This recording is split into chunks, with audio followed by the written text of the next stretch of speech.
तेल अवीव पर भीषण हमला हुआ है। अभी अभी तेल अवीव में एक साथ गिरी दर्जनों मिसाइल। तेल अवीव इजराइल का डिफेंस सिस्टम रोकने में नाकाम। यह बहुत बड़ी खबर है। डे 7 कहूं तो मैं शायद गलत नहीं होगा। तेल अवीव में बड़े नुकसान की आशंका है। इजराइल का डिफेंस सिस्टम, इजराइल के पास मल्टी लेयर डिफेंस सिस्टम है। शुरुआत आयरन डोम से होती है और जिस तरीके से आसमान से मिसाइलें आ रही हैं, ऐसा लग रहा है ये कई मिसाइलें हाइपरसोनिक हैं। आप इस बात को समझिए। फर्स्ट ऑन टीवी 9 है ये इस वक्त की बड़ी खबर। तेल अवीव पर हमला हुआ है।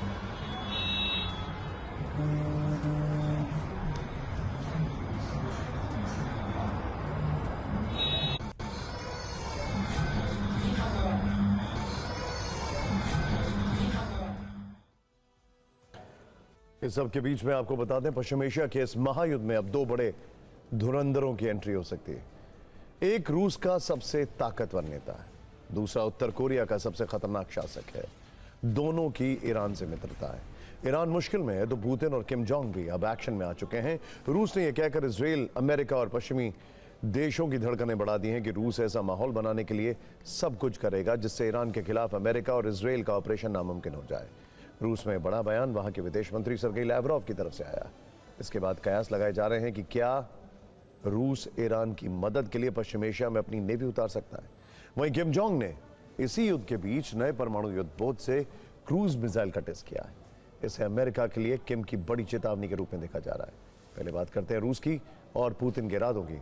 पुतिन ने भी यूरोप के लिए कुछ कहा है जिससे यूरोप की ग्लोबल फिक्र बढ़ सकती है।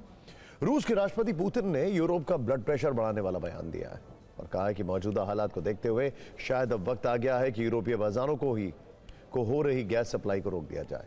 इतना कहने के बाद पुतिन ने कूटनीतिक चाल चली है। आगे कहा है कि यह फिलहाल उनका विचार है, अंतिम फैसला नहीं लिया गया है।